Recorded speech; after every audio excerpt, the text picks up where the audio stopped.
Bonjour et bienvenue pour ce nouveau module Actiona. Alors on m'a beaucoup me demandé celui-là, c'est comment être soi-même, soit toi-même, oui mais comment? Comment être soi-même? Ah bah dis donc, franchement, si j'avais la réponse hyper simple en une phrase à cette question, la planète serait totalement différente, hein, on est d'accord, puisque finalement en fait c'est un travail de tous les jours, de toute une vie. On va prendre par le commencement. Déjà, à la base, c'était pas très simple pour tout le monde d'être soi-même, étant donné que dès qu'on est tout petit, on subit en fait les influences conscientes ou inconscientes des parents qui vont nous imposer, nous dicter des règles de conduite ou des règles tout court, hein, et du coup, on va avoir comme des espèces de petites barrières dans nos petits trous d'enfants. Et ça va déjà un peu déformer notre nature. C'est pour ça que c'est très important d'accompagner les enfants. Donc moi je suis pas trop pour le mot éduquer, je suis plus pour le mot accompagner, soutenir. Donc déjà, dès le début, on est un petit peu quand même contraint justement à ne pas être totalement soi-même, puisque je vais pas être totalement moi-même à partir du moment où dans un groupe, par exemple quand je vais aller à l'école, je vais par exemple développer la crainte de dire telle chose ou telle chose. Je vais me sentir aussi jugée parce que je vais avoir peut-être fait une réponse fausse de travers. Et en fait, j'aurai l'impression que finalement, je dois penser d'une certaine manière et je dois acquérir certaines informations. Donc finalement, comment être moi-même si on m'impose les informations que je dois acquérir et les réponses que je dois dire pour avoir en fait les bons résultats. Donc oui, c'est très difficile de ce point de vue-là de rester soi-même. Et en plus, ça continue ensuite parce que plus tard dans mon travail, par exemple si je fais un travail on va dire de salarié, eh bien mon employeur il va attendre que je sois d'une certaine manière, il va surtout attendre pas du tout que je sois moi-même, mais que j'ai les qualités requises pour faire la tâche qu'il me fournit. Voilà. Donc encore une fois, il n'y a pas à être soi-même là-dedans, ça va être du moins très difficile si j'ai un travail, je sais pas, comme chargé d'affaires, comme cadre. Évidemment qu'on va attendre en fait que je remplis la tâche pour laquelle j'ai été nommée. Donc encore une fois ici, être moi-même, ça va être un petit peu compliqué, sachant que en fait j'ai des bornes à être moi-même. Quand j'aurais envie de tout envoyer valser un jour parce qu'il y a un dossier qui me plaît pas, et ben non, là je pourrais pas être moi-même, il va falloir que je me contraigne, hein, forcée, de poursuivre et puis d'aller à fond dans ce travail que pourtant, si je m'écoutais, je n'aurais plus envie de le toucher. Voilà, c'est très important de comprendre qu'il y a beaucoup d'influences en fait, de contraintes et de dictates à l'extérieur qui font que oui, être soi-même, là, ça va être un petit peu compliqué. Mais il y a des chemins voilà, qu'on peut choisir. Alors évidemment, on va me dire oui, mais c'est difficile, les choix. Je suis d'accord, mais des choix, ça reste des choix. C'est-à-dire qu'il y a quand même dans notre vie énormément de chemins disponibles à partir du moment où on ne se dit pas à nous-mêmes que c'est pas possible. Donc, par exemple, il est évident que je vais avoir beaucoup plus de liberté si mon employeur c'est moi-même.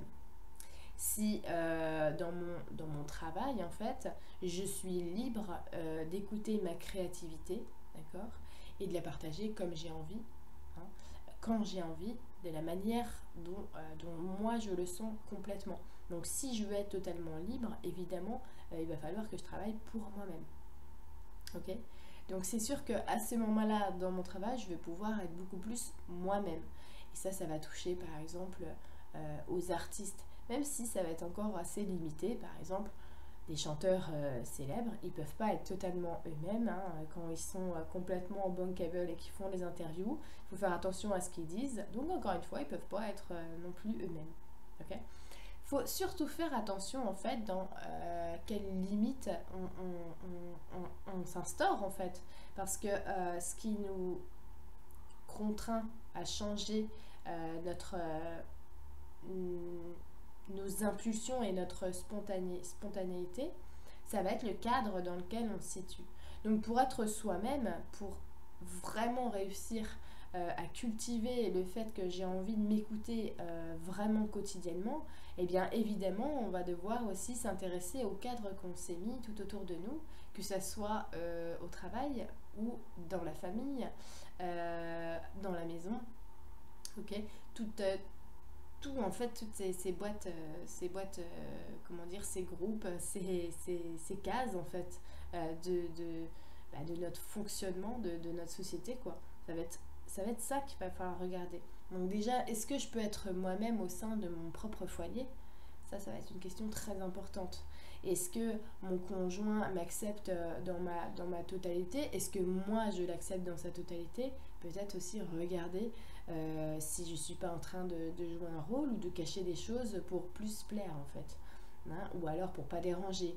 Ou alors parce qu'il n'accepte pas ce que je fais, ce que je pense, mes opinions et mes pratiques et mes croyances. Hein, donc c'est important aussi de regarder ce qu'on accepte, les limites qu'on accepte en fait, les barrières qu'on accepte de planter, ok. Et on s'en fait une fatalité, et ensuite on a du mal à être moi-même. Et être moi-même, du coup, bah, tu vas être toi-même avec des bornes et des limites. Donc c'est qu'il va falloir délimiter cette spontanéité intérieure, cette authenticité qui est totalement la vôtre. Vous êtes quelqu'un d'absolument authentique, personne n'a la même fréquence que vous, d'accord? Et cette fréquence, eh bien on en a besoin parce que cette note complètement unique, elle est absolument indispensable à toute la partition universelle, d'accord? Donc cet univers en fait toute cette création qui fait une énorme partition, le problème c'est qu'on attend que la partition soit mélodieuse, et que ici cette partition là elle va avoir des notes un petit peu c'est comme si c'était un peu désaccordé, puisqu'en fait on n'est plus nous-mêmes en accord avec notre propre note. Donc pour être en accord avec sa propre note, voilà, ça revient à dire être soi-même. Ça commence par s'aimer assez, et oui, on en revient là. Et s'aimer assez, c'est pas se devenir fan de soi-même, pas du tout. C'est pas s'admirer ou être fasciné par soi-même, c'est savoir se soutenir, se récompenser. C'est savoir en fait faire ses propres parents. Ça veut dire que je vais avoir mon côté du père qui va être mon masculin, je vais me soutenir, je vais vraiment prendre tout mon courage pour toutes mes réalisations, je vais mettre tout ça pour me lancer, je vais être mon propre coach, mon propre coach de vie, vraiment comme mon propre supporter. Et puis il y a tout le côté maternel où je vais vraiment me donner de l'attention, je vais vraiment me donner des moments où j'ai le droit d'être un petit peu moins bien, je vais me coucouner, je vais me cajoler, je vais me donner vraiment toutes les bonnes prédispositions, tout bien pour en fait cultiver voilà mon propre bien-être. Donc je vais en fait me servir de toutes les facettes qui existent à l'intérieur de moi pour m'apporter ce que j'ai besoin au bon moment. Voilà. Donc ça c'est important de cultiver à l'intérieur de soi vraiment ce que j'ai besoin, et ben je le trouve en moi et je me le sers sur un plateau. Donc être soi-même, évidemment, c'est un énorme travail sur soi, et ça va commencer évidemment par faire des choix en accord avec soi. Parce que plus on va faire des choix, on va dire, raisonnés et complètement à côté de la plaque par rapport à ce que nous, on a vraiment envie à l'intérieur, moins on va être nous-mêmes, puisqu'on va se mettre dans des vêtements, en fait, on a choisi par défaut ou par influence. Hein.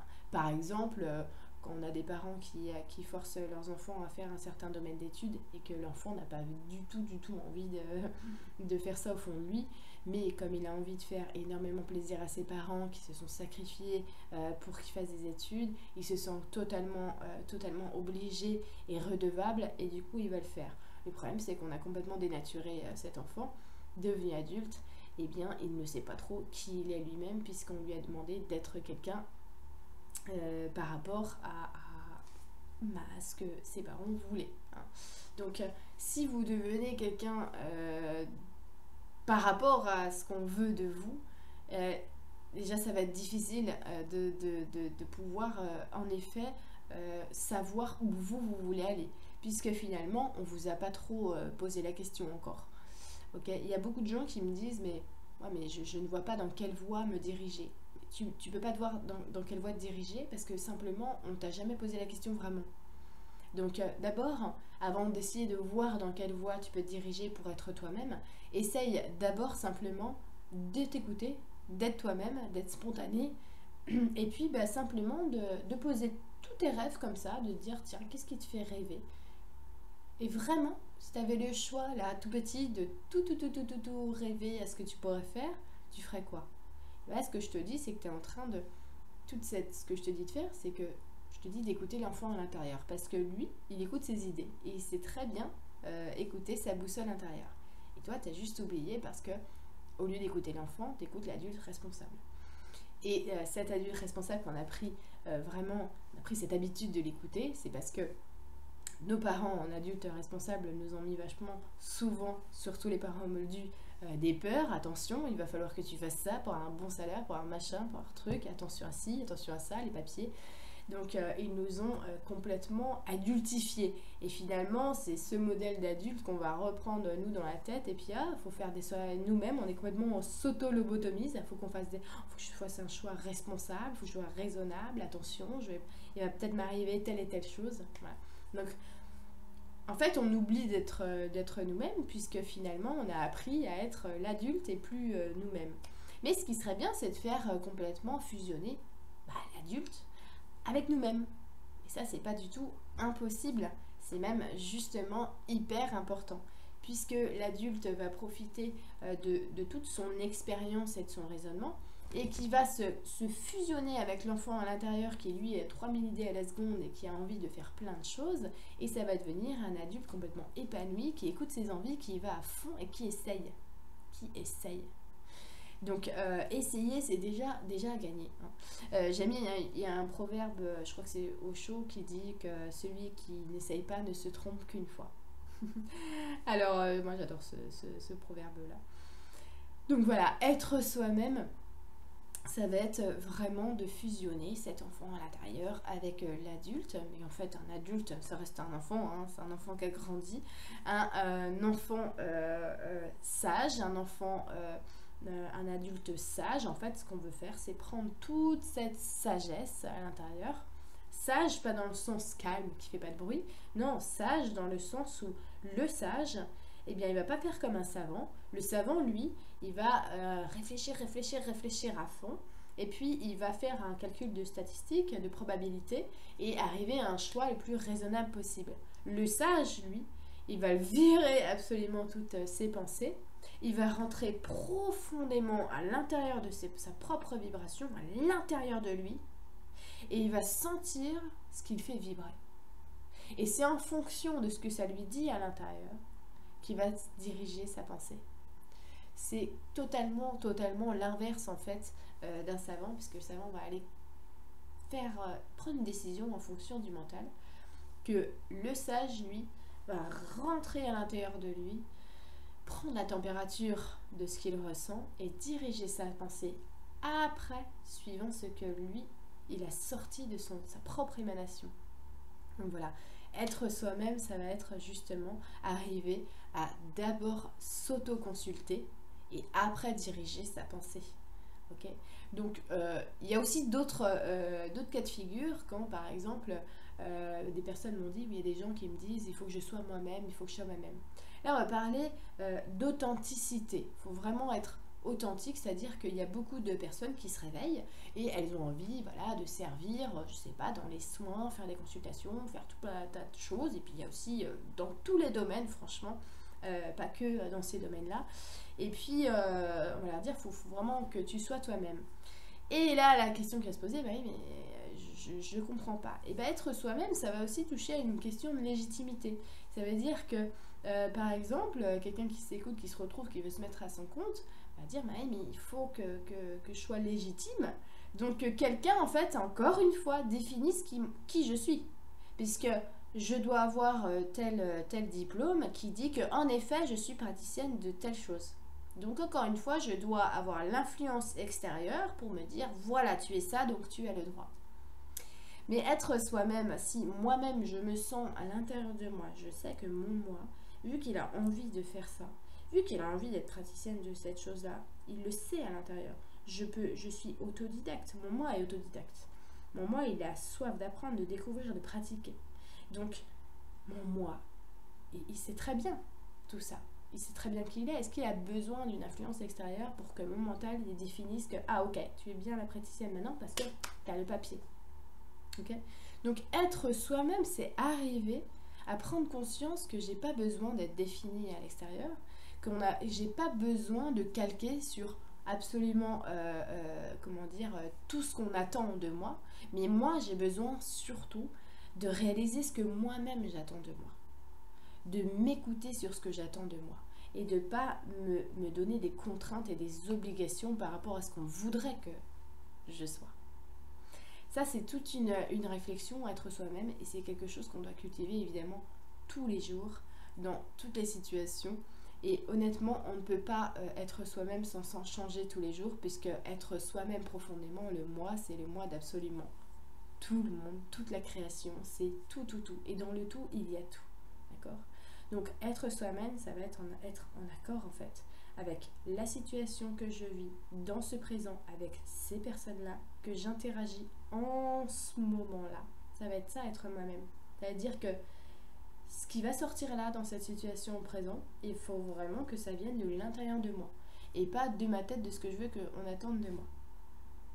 Donc ça veut dire que si je suis moi-même, il faut d'abord que je sois en paix à l'intérieur. C'est pour ça que je voulais faire cet actionnage juste après, parce que ça va m'autoriser justement prendre cet air qui vient tout au fond de moi, plus que l'air un petit peu plus dense de mes pensées, et à distribuer, à vraiment l'émaner tout simplement. Donc écouter comme ça mes idées, mes envies, aller simplement ouvrir ma bouche quand j'ai envie, et pas par réaction, pas forcément pour répondre, ok, pas rétorquer ce que j'entends.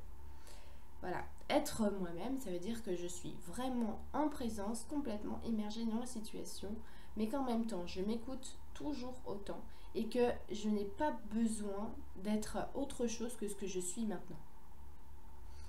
Voilà, je vous laisse méditer là-dessus. Encore une fois, c'est un sujet de réflexion sur lequel on pourrait faire des encyclopédies, c'est sûr.